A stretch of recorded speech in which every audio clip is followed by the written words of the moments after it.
Use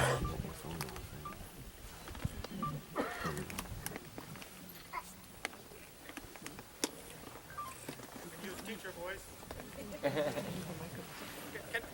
Can everyone hear me? I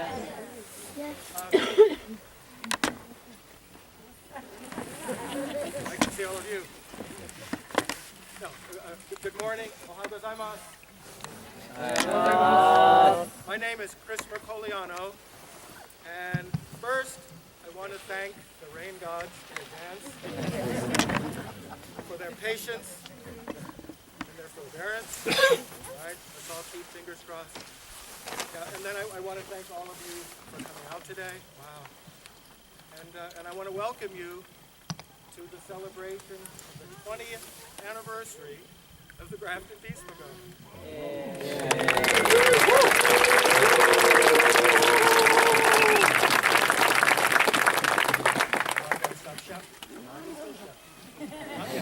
So, I know 20 years.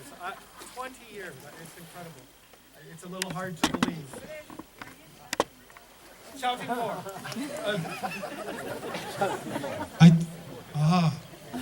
Okay, we start all over again. 20 years. It really is hard to believe. But I am an old math teacher, and I double-checked the math myself. The pagoda was completed in 1993. Is that good? Yes. 1993, after 9 long, inch-by-inch years of hard work by an international army of volunteers. And 1993 plus 20 equals 2013. So there it is, it's 20, but God, it doesn't seem like it. I can remember the opening ceremony in 93, which I think many of you here today were here then too. I can remember it like it was yesterday. Again, there were just hundreds and hundreds of people from all around the world here.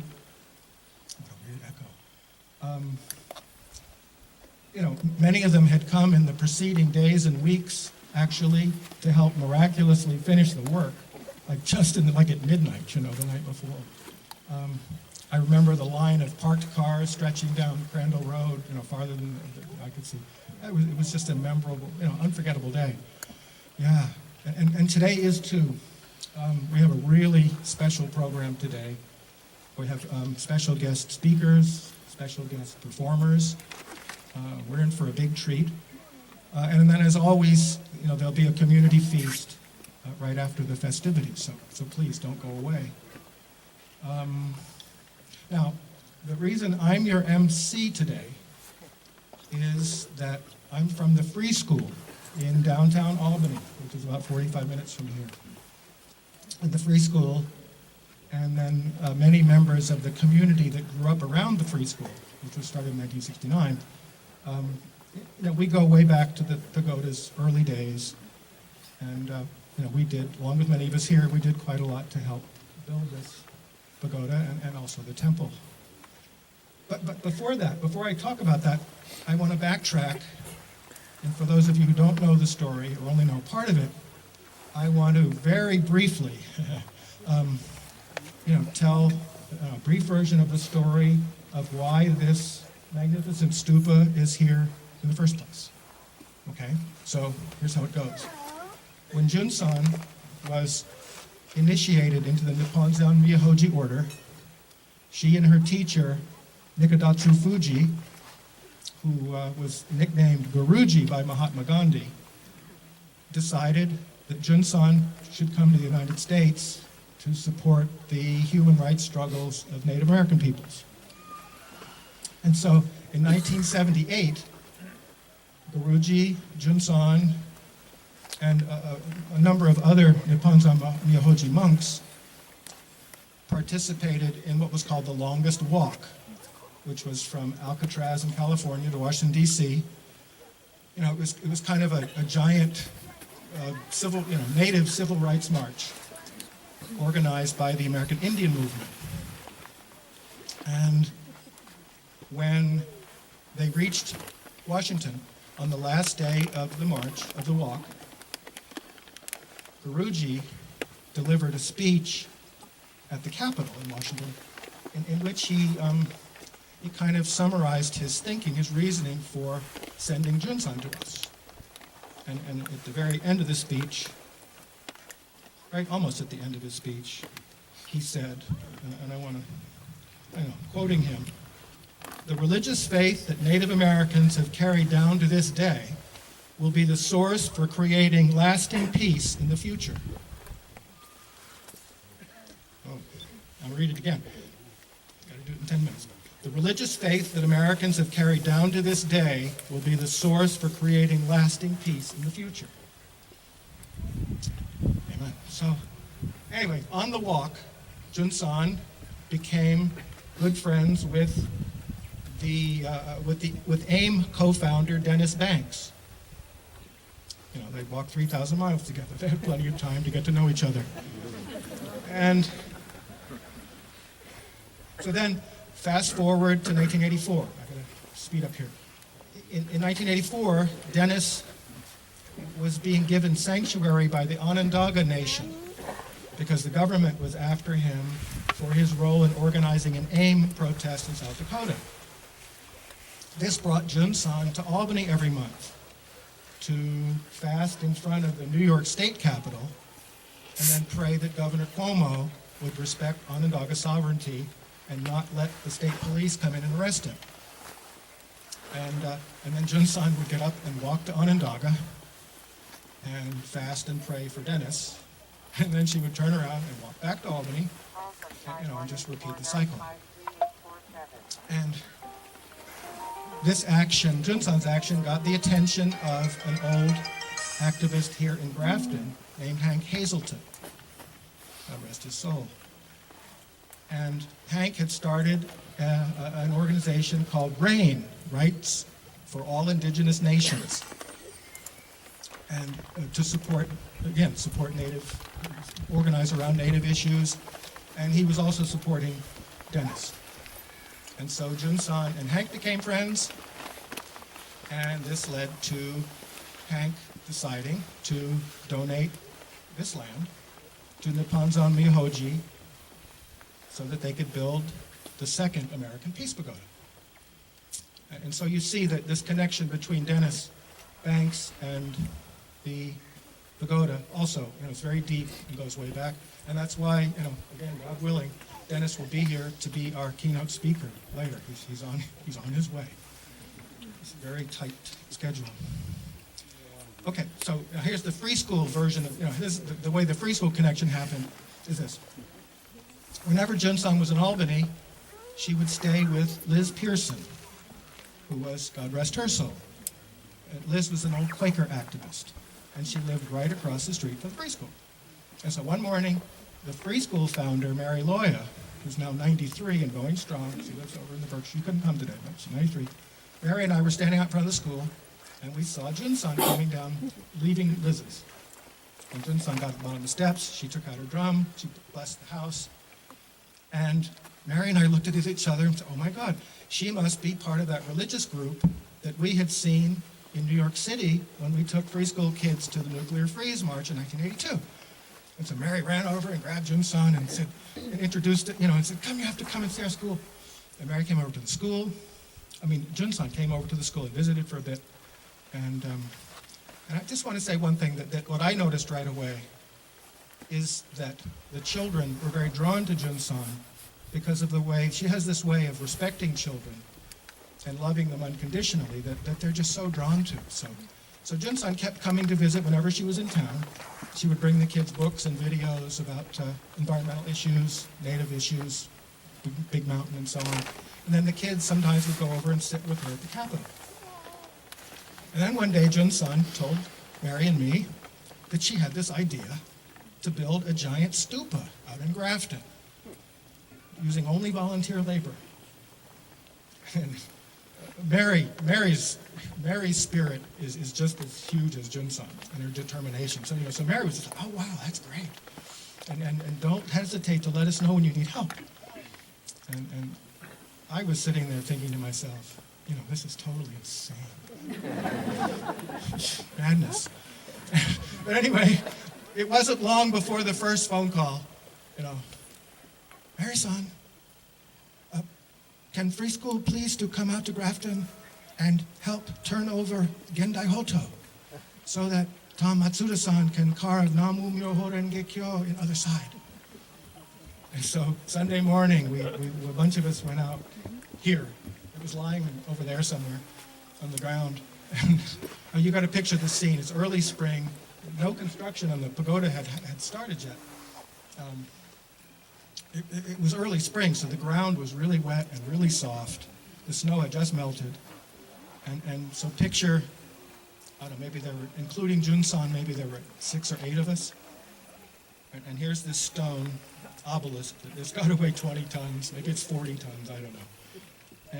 And we've got shovels, no machinery, we have shovels and these long steel bars that we're going to, lift it upwards.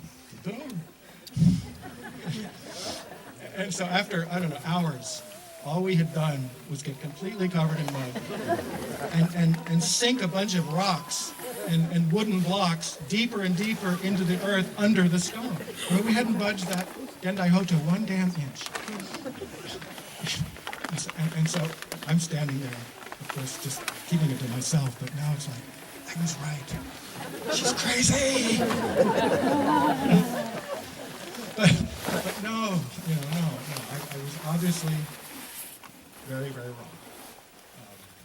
By the end of that day, we somehow figured out a way to flip the stone over. I don't remember how we did it, but we did it.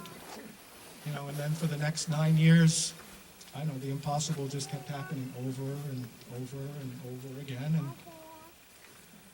here we are. So, again, I want to thank all of you for coming, and enjoy the ceremony.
時に仏壇に出版のとあり傘500友人でこにゃく50友人なりじより友人した口に十在す主人の持つをもってこれを消去せりおせならんじゃって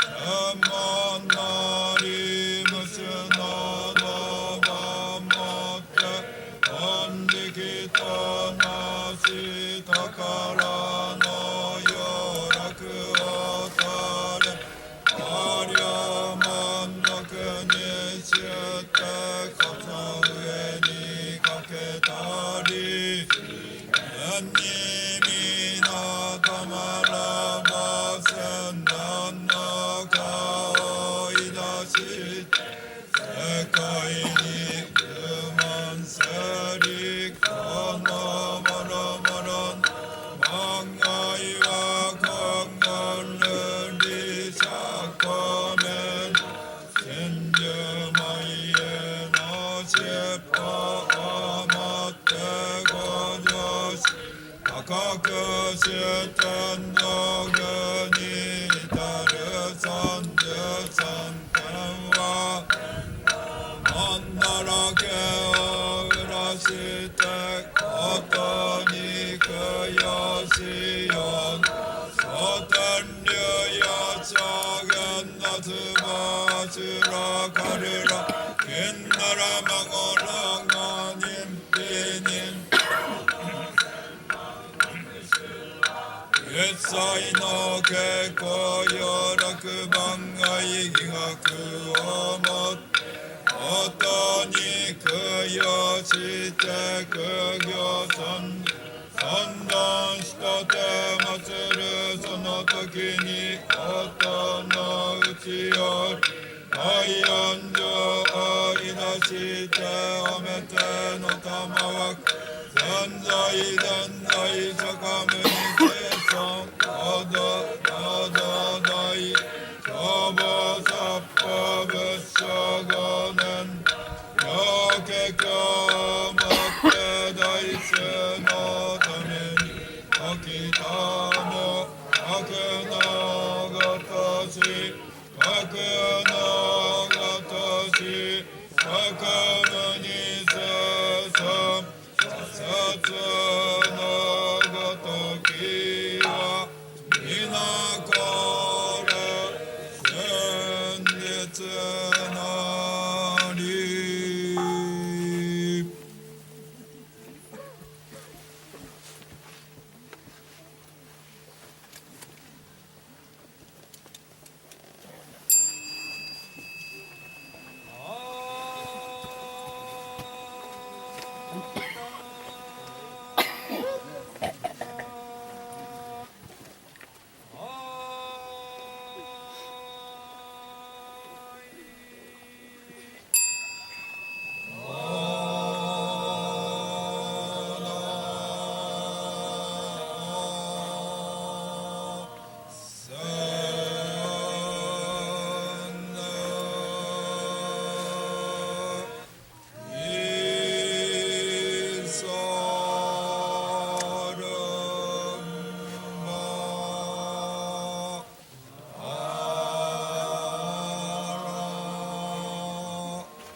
invited to follow the monks in offering an incense prayer, and then we can walk with them around the pagoda.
Okay, and now I would like to introduce Makoto Masui, who's bringing us a special message from Japan.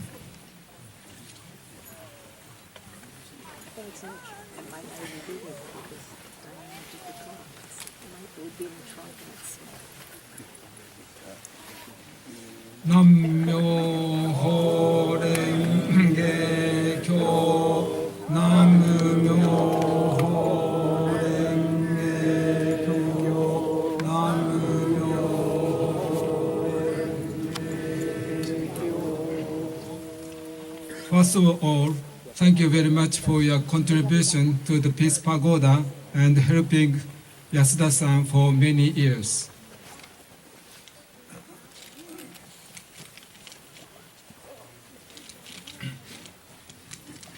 It was 30 years ago when Fuji Guruji first heard about the news of a future Peace Pagoda site in Grafton. Guruji said, Jun-chan is the person who brought out a man living deep in the mountains in the state of New York. What an extraordinary thing she has done. This man was destined to come out to Vienna and to London for the first time. I was curious how he came out of the mountain. Then I found out that Yasuda-san went to take him out. If you are lazy, you could do nothing in your lifetime. If you disseminate the teaching, it will spread to all corners of the world. This was on October 11th, 1983. Fuji Guruji was very happy about the news. Ever since, Sister Yasuda has worked for the peace movement together with the Native American people. Now I would like to introduce a letter from Mr. Dennis Banks to Fuji Guruji. It was sent from prison, dated November 23, 1984. Jun-san has now been walking and praying since November 5th from Rapid City, South Dakota. She is walking here to the prison, which is 350 miles. During the time we stayed in Onondaga Nation, Jun-san prayed every morning and walked 10 to 15 miles every day. Everywhere she goes, people have more meaning for the words world peace. And now she walks in a very dangerous area. Many whites are filled with racism here, and sometimes I fear for Jun-san's life. And this is what Sister Yasuda said in her letter. More people are seriously practicing a non-violence movement and working for abolishing nuclear weapons. And more people in America are earnestly feeling a need to purify our Mother Earth. These people understand the prayer of Odaimuk. It's almost mysterious to me. What I only do is to beat a drum following these people. Those who seek their own religion within their tribal background come to welcome Odaimuk. Fuji Guruji once said, "Becoming a monk or nun does not mean living a comfortable life. It is to accomplish a non-violent revolution in America. For doing so, you have to fully devote yourself and practice courageously while carefully watching the timing of when to practice." Learning and following these words of the Fuji Guruji, Sister Yasuda has been devoting herself to the religious practice for over 30 years. I myself heard from Sister Yasuda that the completion of the Grafton Peace Pagoda owes a great thank you to the Native American people. At the gathering in June 1978, when the longest walk was completed, Fuji Guruji spoke to us. He said, "The purpose of my coming to the United States is to join the longest walk, to create a relationship with Native Americans and to become friends with them and unite our spirits together." Fuji Guruji also spoke at the ending gathering of the World Peace March in 1982 at the Cathedral of Riverside Church in New York. Guruji said, "The indigenous people of this country, Native Americans, are originally a religious people. That has been the true foundation of this country. Therefore, the peace movement has a bright future." Fuji Guruji has placed a great hope on the prayers of Native American people. Fuji Guruji said, "No matter how people in the modern age change the system or gather their wisdom, mutual fear and distrust may not be cleared away unless people move towards a healthy spiritual change. Spiritual change is not something to be ashamed of. In Buddhism, it tells us that spiritual change could lead to clearing away one's delusions and attaining enlightenment. Civilization is a new era shall be a religious civilization where eternal place is built in the world. The essential and central element of spiritual civilization is religious civilization. Great Bodhisattva Nichiren called it Rissho Anga." I'm afraid Jun-san, how old Jun-san is this year? 60, 70 over. But I hope she keeps doing her religious practice more and more. Here in Grafton, all the prayers for our Mother Earth, peace marches, gathering, and all the peace activities shall prove a phrase of Lotus Sutra is true, which says, "Those people will light up the spiritual darkness prevailing over the mankind." Thank you very much.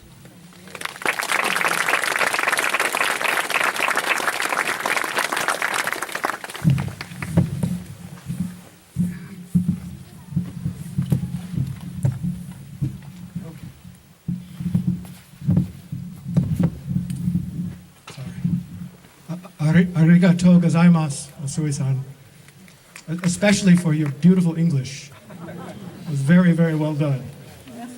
Okay, and now, speaking of in the nick of time, it is my great pleasure to introduce a very special, very old friend of Grafton Peace Pagoda who doesn't need an introduction. So I give you Dennis Banks.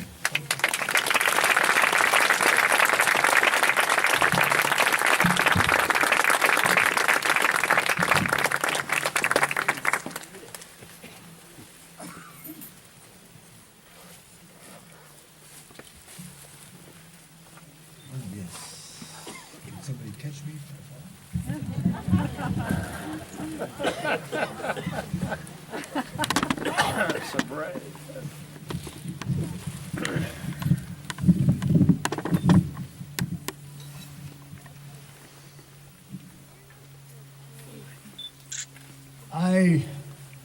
Good morning there.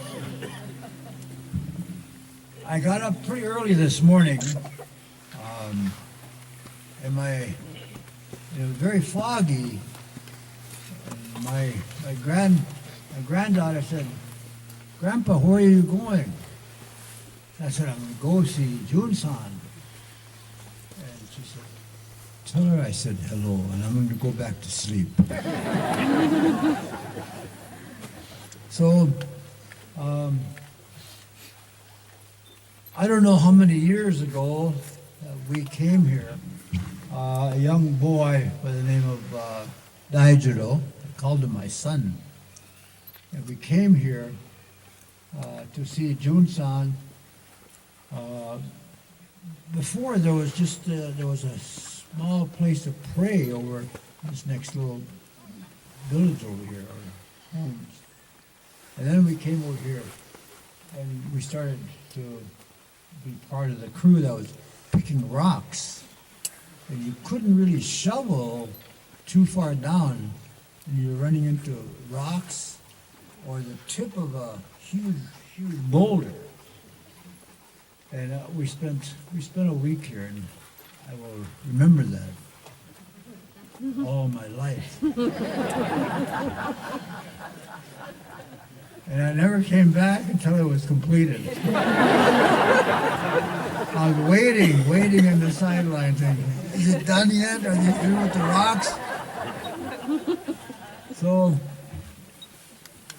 I want to, there was a lot of cars. This is the most cars I've seen down here, coming up here. And I thought for a moment, my God, are we close to a casino? I told Charlie, our driver, I said, either there's a temple ahead or a casino.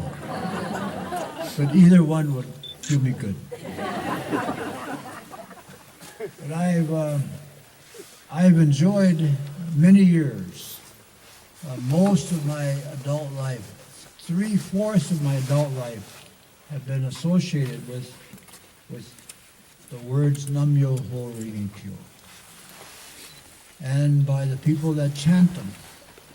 It began so many years ago in 1956 in a place called Sunagawa.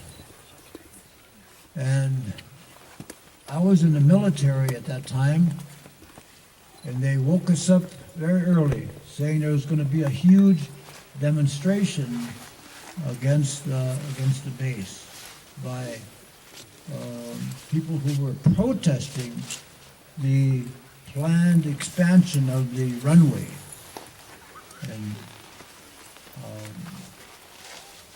they issued us arms to protect the base. And during this day, I was assigned to a spot near where the protesters were praying, gathered. And there was myself and about 1,500 military personnel around the perimeter, on the inside of the perimeter of the base. Every 10 feet there was some military personnel with a weapon. there was a cyclone fence about 10 feet from us. And then there was Japanese military, and then Japanese police. And then the monks, this was the first time that I'd heard people chanting, and chanting the words Nam Myoho Renge Kyo. And then something happened, and the police rushed the students. There was thousands, perhaps 5,000-6,000 people had come marching, and we heard that from a great distance. And they were coming, they were chanting Nam Myoho Renge Kyo. Thousands. And I was getting scared.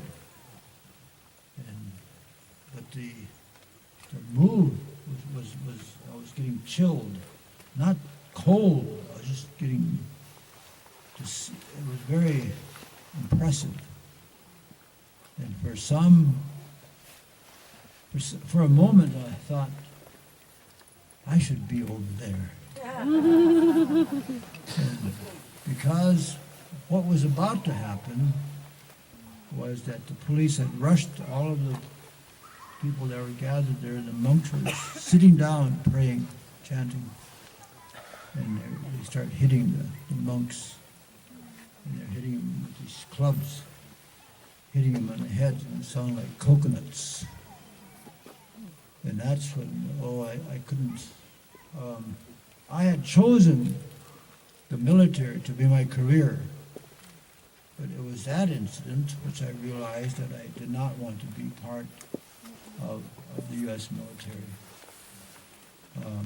I am Anishinaabe. I am Ojibwe. I am from the land of the Ojibwe people.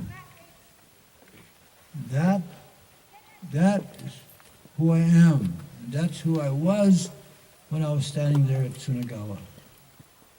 I was Nawakamig Indigenous Cause. That is my name, Nawakamig. I'm also known as Dennis Banks. But at that moment, I was Nawakamig. And I felt I did not want to participate in the destruction of these people or any other human being. And so I ended my 8 years in the military and never went back. And now I am with Nam Myoho Renge Kyo. I am on this side. And I feel very great. I feel honored to be part of the Panzan Myohoji. I feel great to be part of a group of human beings that care about this earth, that care about each other, that extend the hands of friendship to each other. I feel great because I've been raised in a society that is gated. There's gates all around. And I've been raised that the whites were here and Native people were locked up in the schools, in the boarding schools, of which I was one of them. And the blacks were being trampled on, kicked. The dogs, I watched those scenes. I remember them. Bull Connor using his dogs on the people that were protesting against racism, discrimination.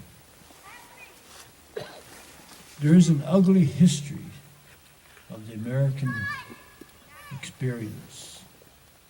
There is an ugly history of people who committed very bad deeds. And in the many words of the treaties,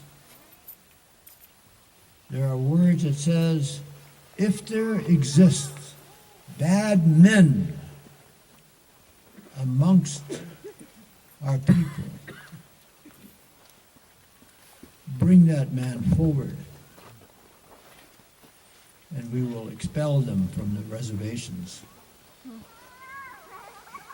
If bad men exist, they knew bad men existed.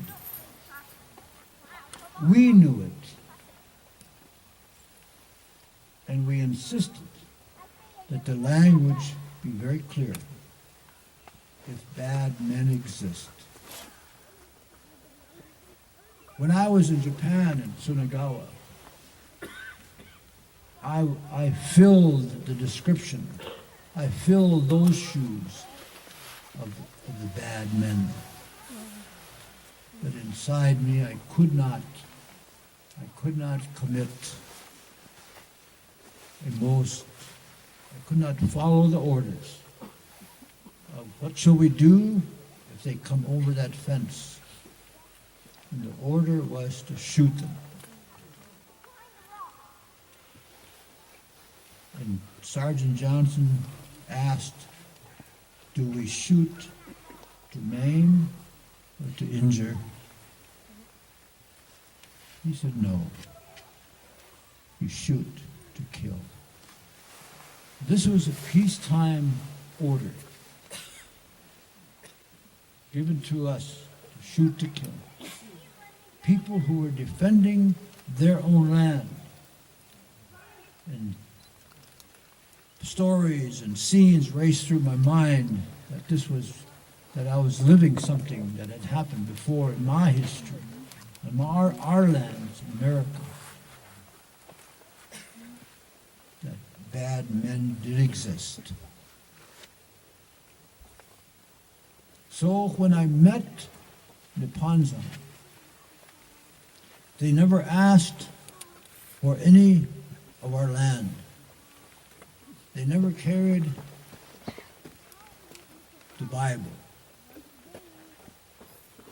like they did. The missionaries came to our lands. Now we have the Bible, they have our lands. There's something wrong with that scene. And none of our people act like Christians. I mean, they get down and pray, but in the end of the day, we are Anishinaabes. We are Lakota. We are Onondagas. We are Mohawks. We are Senecas. We are who we are. Born with the DNA of this earth. That is our DNA. This earth. And it pains me when I see destruction.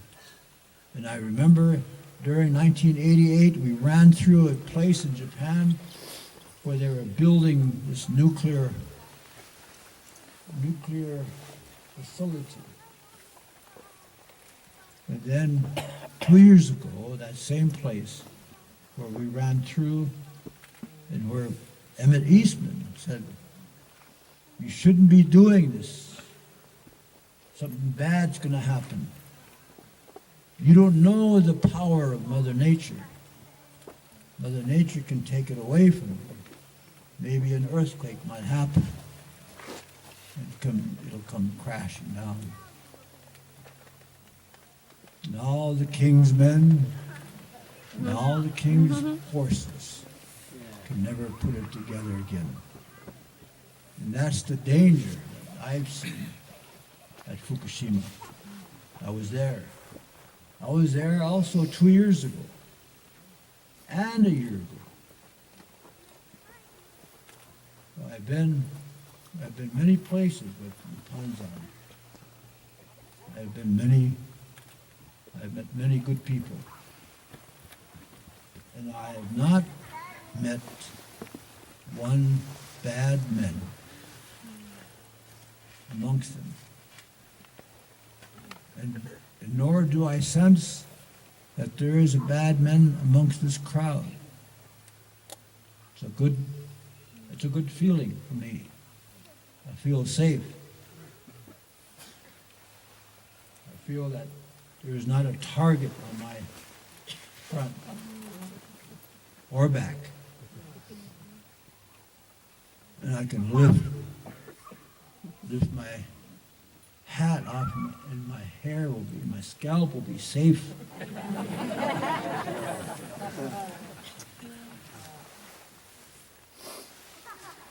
And I had the great honor of traveling with Nichidatsu Guruji. He became my mentor. And as the South Dakota prison officials took me to their prisons, and I would pray. I would pray to the Great Spirit. And I would end my prayer with Nam Myo Horinkyun. And I received a very sad message from the guards that a man called Nichidatsu Fuji had passed away. And it grieved, made me feel sad that I could not be with him.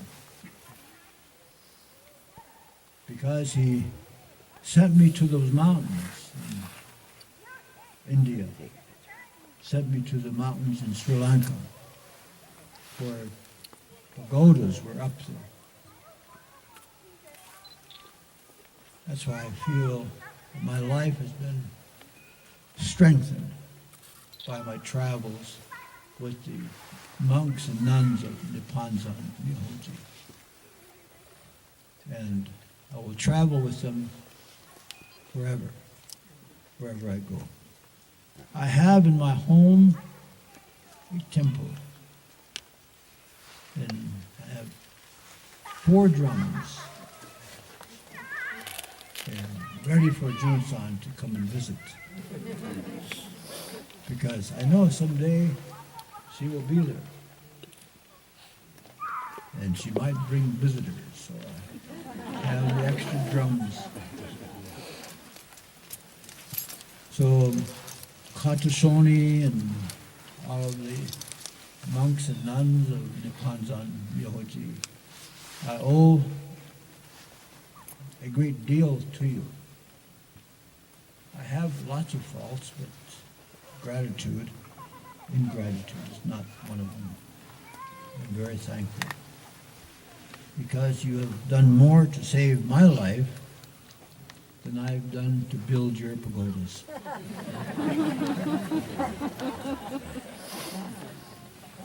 You've made me very strong inside.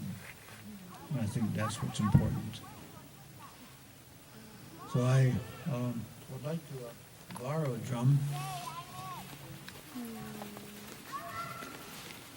I'm going to sing a song.